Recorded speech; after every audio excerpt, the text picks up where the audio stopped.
Welcome back to Fight Night on talkSPORT. I'm Gareth Davis, Spencer Oliver alongside me. Joining us now, heading into his 50th fight in his 42nd year, the one and only. He's at the Usher concert in London. War Chisora. Good evening, Derek. How are you? I'm all right, guys.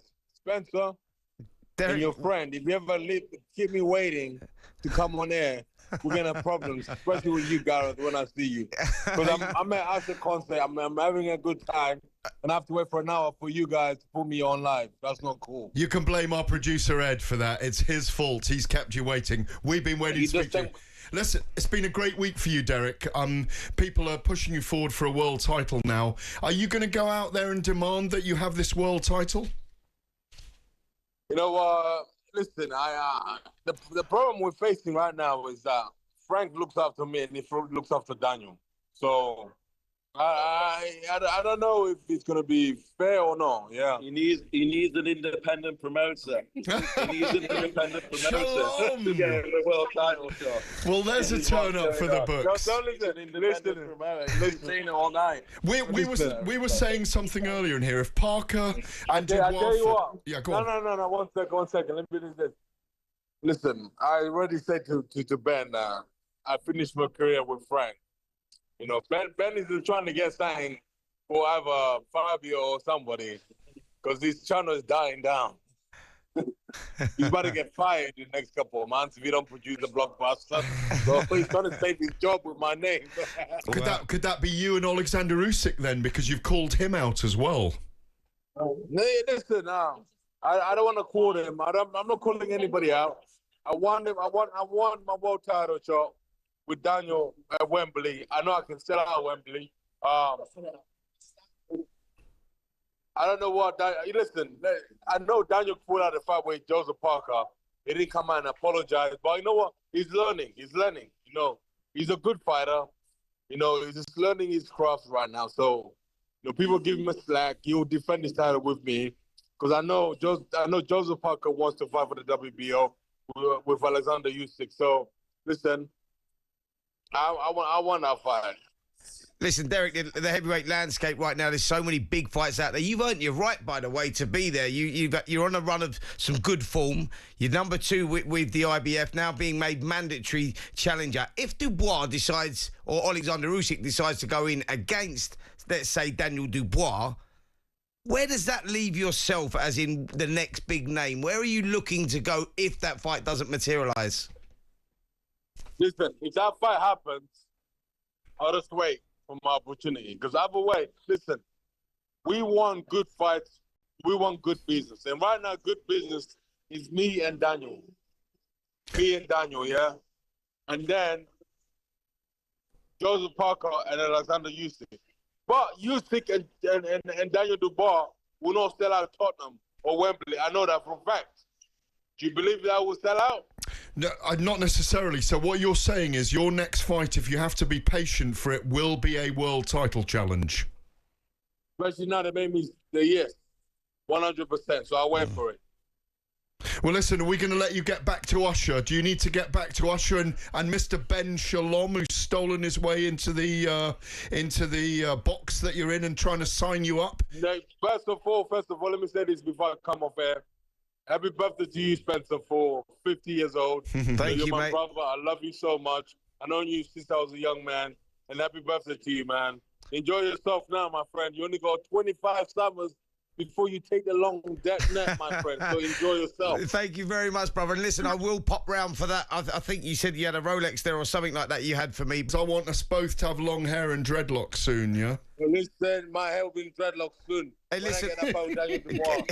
Is he right? Maybe he is. Maybe it's a clever move, Spencer.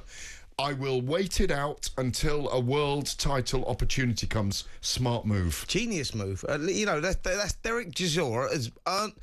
He's grafted away. He's got himself into mandatory position. He's coming up to his 50th fight. He's made no secret about it. His career is at the very end. He wants to go out on top. He wants the big fight. Why would you risk it? He's going to sit it out. He's earned that right. He's had the good wins. You know, he's coming off the Joe Joyce victory, and he's just looking at it now and going, give me my shot. If Anthony Joshua had beaten Joe Joyce and Otto Wallin, we'd be saying... the same thing. World title shot next. 100%. I mean, look, we're talking about Anthony Joshua, who's coming off the loss to Daniel Dubois, getting a world title next if the landscape falls the way that it does and that WBO title goes to Joseph Parker and Joshua gets that opportunity. What I'm saying is the talk is actually there for Joshua getting a world title shot off the back of a loss. These conversations are happening, so why does Derek Chisora not deserve a shot? And we're going to talk about Anthony Joshua in a section on the top of the hour. But with Derek, with Ben Shalom there, did that surprise you, by the way? That's a little bit of a strange. And Derek saying he's going to get sacked unless he puts on box office events. Is there schmoozing going on there, or are they just Usher fans? There's a bit of schmoozing going on there, mate. Trust me on that one. No promoter does nothing for a reason. Look, do you know what? That truly surprised me. I did not expect that. To see little Ben Shalom popping up in the background there, that was brilliant. Didn't know he was an Usher fan, to be fair. He's a Derek Chisora fan. There you go. He's a Derek. There you go. But thank you, Derek, for making the time tonight. He has surprised us, hasn't he, Derek? Why? How has he managed, rather like Joe Frazier did and other people did in that those 70s? We're going to talk about George Foreman and Colin Hart later on the show. Love and blessings to them as they passed over to greater glory on the other side this week. He is a throwback. He is a cult figure, but as a heavyweight, he's a throwback to a different generation, in my view. He really is. You know, like you say, he's in his 42nd year. I think he had his debut back in 2007. I've known him since he was 16 years of age, since he first walked into the amateur boxing club. Then? What was your first memory of him? First memory of Derek Chisora was me thinking he's never going to do anything in boxing. Wow. He had no natural ability at all, but he was just tough. And as you got to know him and you watched his work ethic, he was actually quite lazy as an amateur. You saw him; he was a fat kid. And he was a fat kid when he won the ABAs, you know. And you look. He was a fat kid till he fought David Hay. Yeah, but he's got himself now in good shape because he started taking it seriously at this late stage of his career, proper seriously. And you know, he's not just relying on the brute strength that he has, but he's got himself in great shape as well. And he's become a fan favourite. You know, I think he's become a little bit of a national treasure in boxing terms. He's been very smart. He learnt from David Hay after losing to him. He learnt from Tyson Fury after losing to him 3 times. He's learnt the whole time. Ed, our producer, just pointed out an interesting thing that in my ear, that Don Charles as well was instrumental in him early in his career, well, up until about 5 years ago, frankly. Yeah. If he was ever to fight Anthony Joshua, I don't know if he ever will, how instrumental would Don Charles be? Or with Daniel Dubois even? I think that he would be hugely instrumental. Whether that happens or not is a different subject. Because he knows Derek's weaknesses? Well, he just knows Derek inside out. He knows him as a human being, as a person. He knows what makes him tick. He knows what's the buttons to press. Does he have any weaknesses anymore? Yeah, I think every fighter has a weakness. But what are Derek Chisora's weaknesses now? Because I don't see them. Because I don't think he gives a snooting. Well, no, he actually doesn't, and that is one of his main assets and his main strengths. That he just goes in there, and where he may have had that nervous energy before, now he goes in there and like you say, he doesn't give a flying. Pardon? A flying flute.